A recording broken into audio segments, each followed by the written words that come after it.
जय हिंद दोस्तों, एक बार फिर से मेरे नियोजित टीचर न्यूज 2.0 में आप सभी शिक्षक साथियों का स्वागत है। एक बार फिर से मेरे चैनल पर स्नातक ग्रेड के प्रदेश अध्यक्ष पिंटू कुमार सिंह जी हमारे साथ मौजूद है। सर, मेरे चैनल पर आपका बहुत बहुत स्वागत है।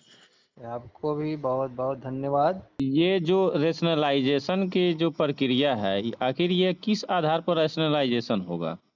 देखिए, इसके लिए 4 सदस्यीय एक टीम बनाई गई है जी और अभी सभी विद्यालय से छात्र और शिक्षक की संख्या की मांग की गई है। ठीक है। जी और इस मामले में एक शिक्षा विभाग की टीम जो है कुछ राज्यों का अध्ययन किया था। ठीक है। तो उसमें आपके बगल के पड़ोस का ही एक राज्य है उत्तर प्रदेश, जहाँ रेशनलाइजेशन में जो वरीय शिक्षक थे उन्हीं का वहाँ स्थानांतरण किया गया है। तो उस आधार पर कई लोग यह मंतव्य दे रहे हैं कि कहीं बिहार में भी वही प्रक्रिया को तो नहीं लाई जाए। ठीक है। जी लेकिन हम ये स्पष्ट नहीं बता सकते हैं कि बिहार में कौन सी प्रक्रिया रेशनलाइजेशन में सरकार अपनाएगी, वरीय को हटा रही है कि कनिये को हटाएगी या किसको हटाएगी। चूंकि यहाँ तो हमारे यहाँ शिक्षकों का इतना न प्रकार बना दिया गया है जी कि समझ से परे है। नामकरण के आधार पर लीजिएगा, है ना, जी तो नियमित हैं 34,540 हैं, नियोजित हैं, विशिष्ट हैं, विद्यालय अध्यापक हैं, है ना। अब आप समझ लीजिए कि कितने प्रकार हैं हमारे शिक्षकों की और सबका काम एक है, पढ़ाना। लेकिन नाम इन शिक्षकों का एक ही ब्लैक बोर्ड पर सब एक ही काम करते हैं, है ना। जी लेकिन नाम सरकार ने इतना दे दिया है कि गिनती अनजान आदमी को समझ में नहीं आएगा ये लोग है कौन। तो ये स्थिति बनी हुई है। तो अभी इस पर स्पष्ट हम नहीं कुछ कहेंगे। विभाग अभी निर्णय जब ले लेता है ना, तभी अभी कहना जल्दीबाजी होगा। हमारी आदत ही नहीं रही है कि हम अपने से कुछ भी नहीं बोलते हैं जब तक हमको सही जानकारी ऑथेंटिक प्राप्त नहीं हो जाता। ठीक है। संभावनाएं ऐसी व्यक्त की जा रही है कि उत्तर प्रदेश में जो प्रक्रिया अपनाई गई है वही बिहार में अपनाई जाएगी। ठीक है ना। परंतु अभी हम इस पर हम अपना स्पष्ट नहीं बता सकते हैं क्योंकि हमारे संज्ञान में वैसा भी कुछ नहीं है। अभी देखिए 2-4 दिन में क्लियर होगा, पत्र जब जारी होगा तभी कुछ कह सकते हैं। एक पत्र देखे होंगे शायद, मुजफ्फरपुर जिला में आज के डेट में निकला हुआ है, जिसमें हवाला दिया गया है पत्रांक 714 जो फरवरी 2026 में जारी हुआ था। उसके आधार पर वरीयता का सूची आपको जो उपस्थिति पंजी है उसमें अंकित करने के जिक्र किया गया है। ये तो उपस्थिति पंजी के लिए बहुत पहले से ही है। वरीयता का लेटर सरकार ने एक निर्धारित किया है, उस वरीयता के आधार पर जो है उपस्थिति पंजी में तो यह बनाने का सबसे नियम है। इसमें जो वरीयता है वह किस आधार पर, कौन सबसे वरीय होंगे? देखिए, वरीयता में अगर आपके विद्यालय में नियमित शिक्षक हैं, ठीक, जी तो वरीय उनको माना जाता है। जी इसके बाद 34,540 वाले हैं वो रहेंगे, हमारे दोनों नियमित ही हैं तो वे वरीय हो जाते हैं। जी उसके बाद आता है अगर ये जो स्थानीय निकाय से शिक्षक हैं, विशिष्ट हैं, विद्यालय अध्यापक हैं, ये तो 3 शिक्षक हैं, है ना। जी इसमें क्या है, वरीयता के लिए स्पष्ट है कि अगर सामान्य संवर्ग का है, मान लीजिए प्राइमरी सेक्शन का होगा, ठीक है, 1 से 5 का है, ठीक, जी जी जी तो उसमें जिन शिक्षकों का प्रशिक्षण की तिथि जो है वो पहले की होगी।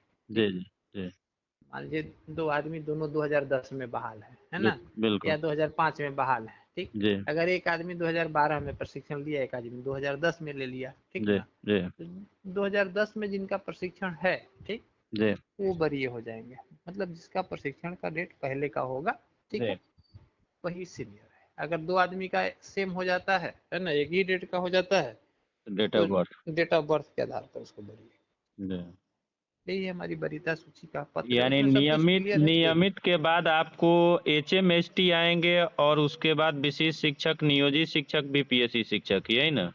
हाँ, HM और HT तो अलग पद ही हो गया है ना। जी जी उसका तो टेंशन ही नहीं हो, तो एकल पद है ना, जी जी वो तो एकल पद है, जी इसलिए उस पर तो बात ही नहीं करना। हर विद्यालय में तो एकल पद है, जी इसलिए रेशनलाइजेशन में उनको कोई टेंशन नहीं। लेकिन रेशनलाइजेशन में 6 से 8 के जो संवर्ग के भी शिक्षक हैं उनको भी ज्यादा परेशान होने की आवश्यकता नहीं है, क्योंकि हर विद्यालय में उनकी संख्या जो है वो कम है, पहली चीज। ठीक है। जी जो मानक निर्धारित है सरकार द्वारा, ठीक ना, उस अनुपात से लगभग मैक्सिमम विद्यालय में उनकी संख्या कम है, इसलिए रेशनलाइजेशन में 6 से 8 के शिक्षक कहीं भी प्रभावित नहीं होंगे, कुछ अपवाद को छोड़ दिया जाए तो, जी ठीक है ना, कुछ अपवाद को छोड़ दें तो कहीं भी वे प्रभावित नहीं होंगे। सबसे अधिक दिक्कत अगर है रेशनलाइजेशन में तो वह 1 से 5 वाले शिक्षक इसमें ज्यादा इफेक्टेड हो रहे हैं, क्योंकि सरकार का जो मानक मंडल तय किया है बच्चों की संख्या, यह बिल्कुल ही गलत तय किया है। यहाँ बच्चों की संख्या के आधार पर, स्थान पर अगर सरकार वर्गवार करती, जैसे 5, 1 से 5 का मतलब 5 क्लासरूम हो गया, है ना, तो वहाँ न्यूनतम 5 शिक्षक देना चाहिए था, क्योंकि प्राथमिक शिक्षा ही जो है ना, यही जो है हमारी एजुकेशन का सबसे बड़ा रीढ़ है ये। अगर रीढ़ शुरुआती वही कमजोर हो गया ना, तो पूरा सिस्टम ही कमजोर हो जाता है आगे का। तो यहाँ हर क्लास वाइज शिक्षक देना चाहिए था, है ना, क्लास 1 का अलग शिक्षक हो, 2 का अलग हो, 3 का अलग हो, ऐसे होना चाहिए था, ना कि यहाँ पे बच्चों के आधार पर आपको बच्चों की संख्या नहीं रखना चाहिए था। ये मानक मंडल जो है बिल्कुल ही गलत निर्धारित किया है सरकार ने, वर्ग के आधार इसी पर होना चाहिए। हाँ इसी वजह से यहाँ सबसे बड़ी समस्या उत्पन्न हो रही है। और मैक्सिमम विद्यालय में, है ना, शिक्षक जो है वो सरप्लस है, मैक्सिमम विद्यालय में हो गया। तब इसको हटा करके भी आप कहाँ रखेंगे? ठीक है, सरकार कह रही है कि हम हटाएंगे, तो ठीक है हटाइएगा, तो इसको कहाँ रखिएगा? आखिर वो जगह कहाँ है आपके पास? रोड पर ला दीजिएगा? रोड पर लाने का है अवकाश? नौकरी से हटा दीजिएगा उसको, मामला कोर्ट में जाएगा। तो ये सब कुछ चीजें जो है एससी में बैठ करके नहीं तय किया सकता है, बहुत कुछ चीजों को समझने की आवश्यकता है। इसलिए हम लोग बार बार विभाग से मांग भी किए कि आप, बेहतर होता कि संगठन से आप एक सलाह ले लेते, उसके आधार पर विभाग निर्णय लेता तो ज्यादा बेहतर होता है। तो ये तो स्थिति बन नहीं रही है। बातचीत के लिए बीच में चली थी, लेकिन पता नहीं विभाग को समय नहीं मिल पा रहा है या क्या, अभी तक से उस पर कोई निर्णय नहीं हो पाया है। जी सर, बहुत बहुत धन्यवाद। राज्य के सभी शिक्षकों को आपसे काफ़ी उम्मीद है, और आप ही एक उम्मीद की किरण है।